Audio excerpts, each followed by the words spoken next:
Let go of the need to entertain people.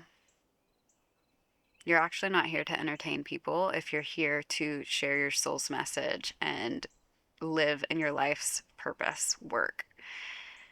And it is a very big sigh of relief to recognize that you aren't here to entertain people. You're here to connect and share a message, and that's it. You don't have to have the pressure of packaging it up in a really punchy way that actually dilutes the message you're trying to share. In other words, as Rebecca Campbell has said in Your Soul Had a Dream, Your Life Is It, which is a book I highly suggest, you came here with medicine, not candy. And I'll read this entire passage. It's very short. I really love this book, and I've actually been feeling really called to share it. But I thought I would need to like completely reread it and, have these nice bullet points for it. And I haven't been feeling called to specifically reread it, but just to share that it's such a good book. I read it last year, and I've actually had it with my coffee, and where it's just little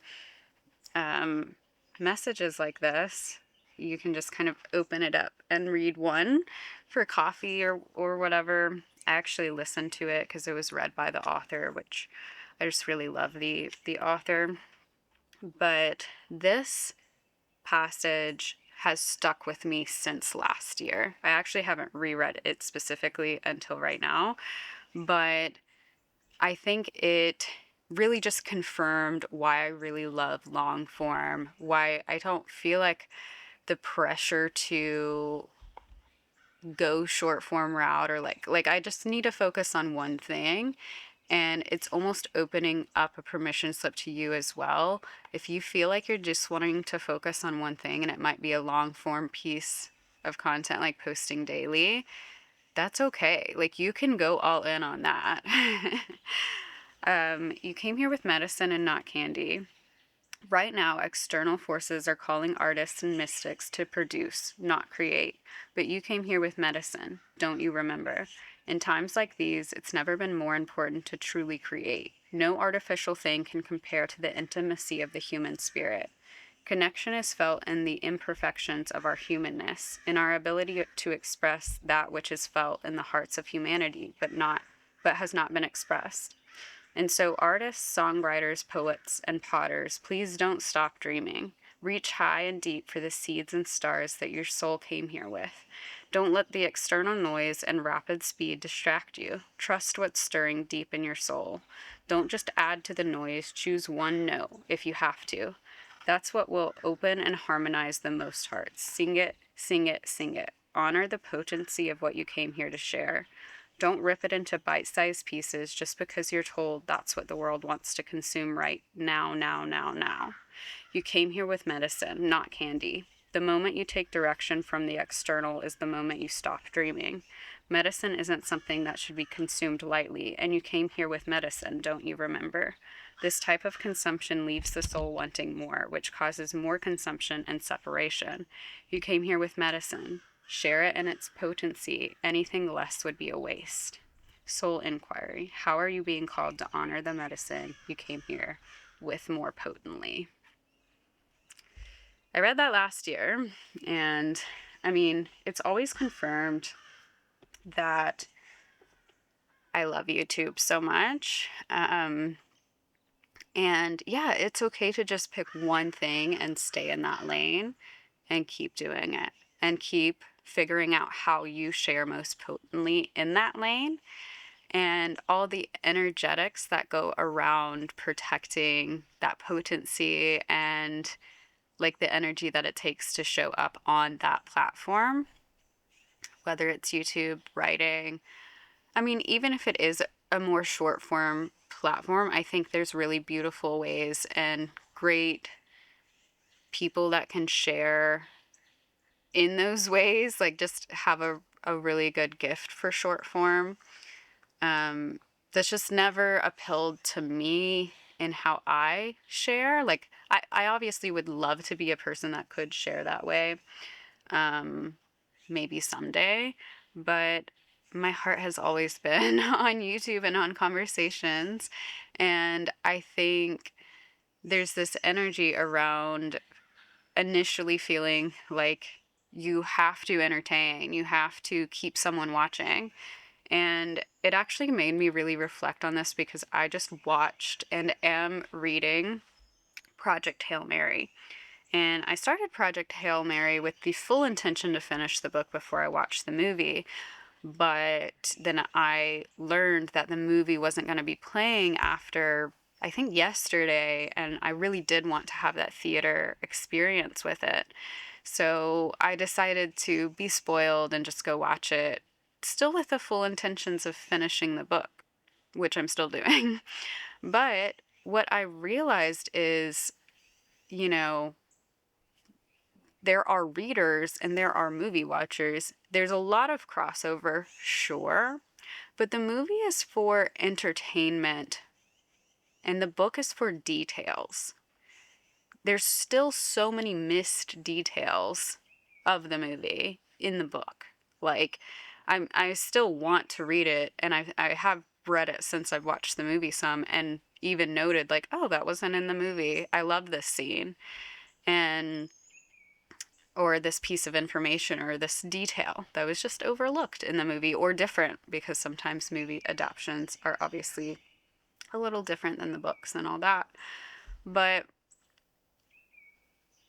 you have to figure out who you're speaking to. You aren't going to go to a movie convention and just shove the book in everyone's face. Sure, there's, like I said, going to be a lot of crossover, people who like to read and then watch the movie and stuff like that.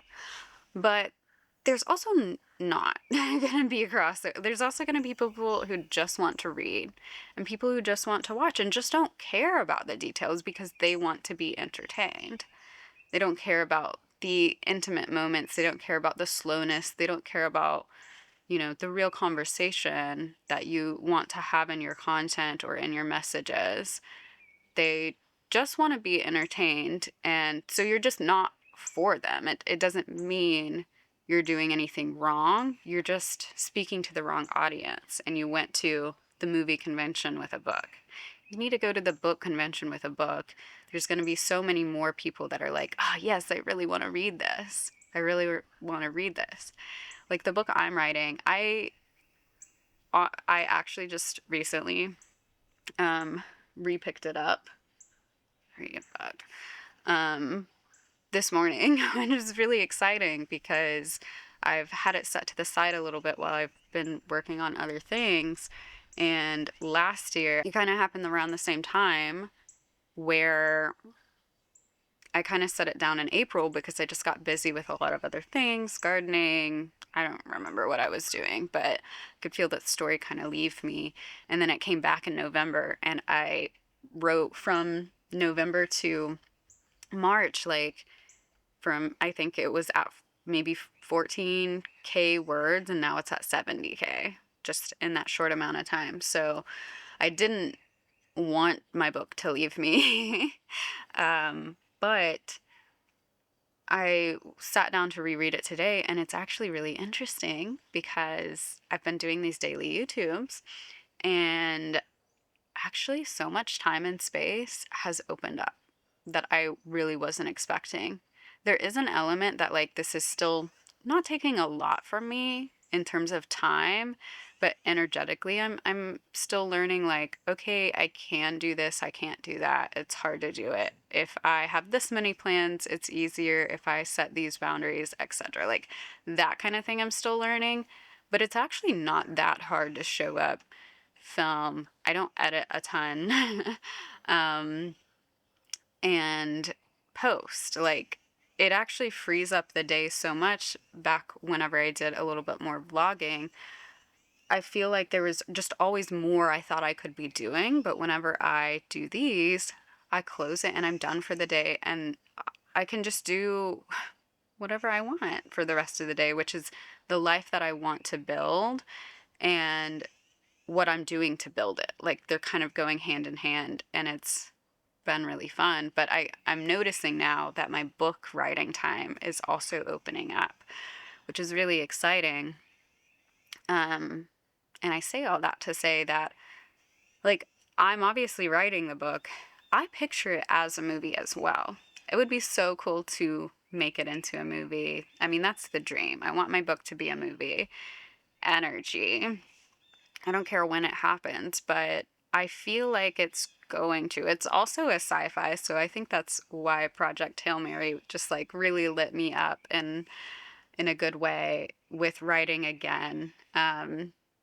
But there's still going to be so many details in the book that probably don't make it to the movie, but it's going to be so fun to.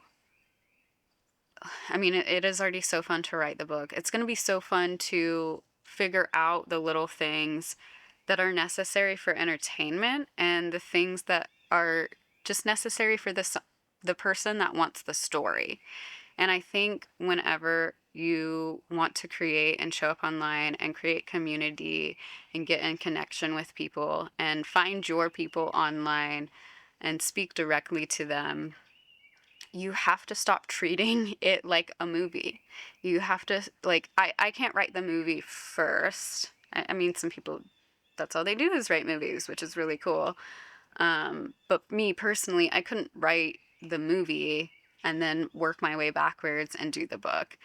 I have to get the details down first. And then I think through that, maybe I'll be able to like conceptualize more entertainment later whenever I've refined myself a little bit more and been a little bit more clear on what's important to keep. And like, then there's always those details where it's like, oh, I wish that was in the movie. That would have been so cool if they did that. And some things just have to be cut in entertainment, and some of the messages just have to be distorted.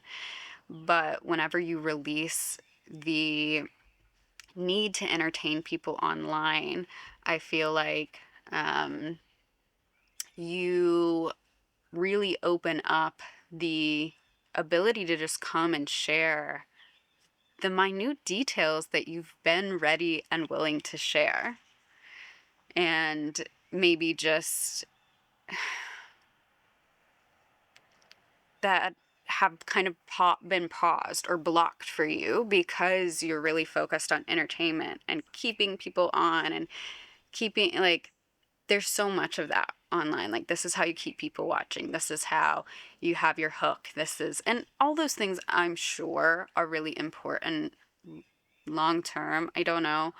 But it's okay, I think, if you don't focus on that at first. If you need your medicine first, you know what I mean? Like, I am coming and figuring out my message first and who I'm speaking to in the book I'm writing with all the details by posting every day, by showing up every day.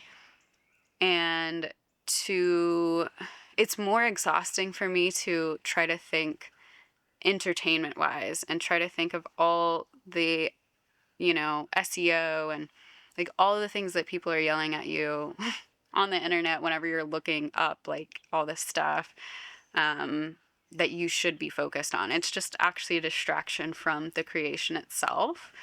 And the storytellers and the poets and the people that are just really ready to hear the story and don't have to be constantly entertained are the people that I'm speaking to anyway, because I am wanting to build a community of people who are ready to go after their dreams and people who only want to be entertained.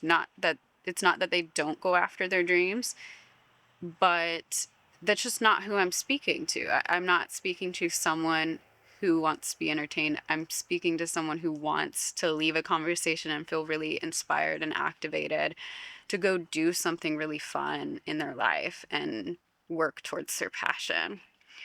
And now that I know that energy is becoming more and more clear, and these messages are for me as well as you, it just makes it easier to see the times where I was trying to go to the movie convention and sell a book. And you might be doing that too, is all I'm trying to say. Is like, if you are feeling any sort of block with your content, block with your creativity, with your passion, and you desperately like feel like you're meant to show up and you're meant to press record and you're meant to share, it might just be that you need to let go of the need to entertain and recognize that your message isn't candy for everybody, it's medicine for few. And I just really think that Rebecca like said that really well in that specific passage, but honestly this whole book is really good. I'll link it down below.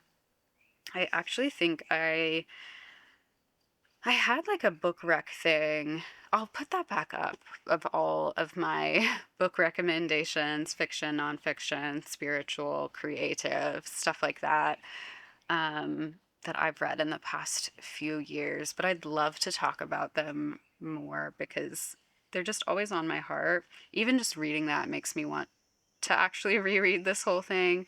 But, oh, a butterfly. Ooh, no. It was like so close right here. I was like, maybe it'll come say hi to you guys. But yeah, that's that's the message today. And I've been feeling just so good with these. I believe today's day 14, so we're 2 weeks in already. And it just doesn't even feel like it's been that long.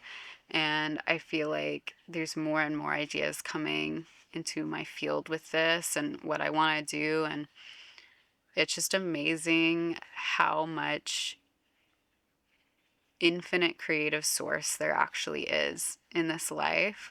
And the deeper you go, the more you see.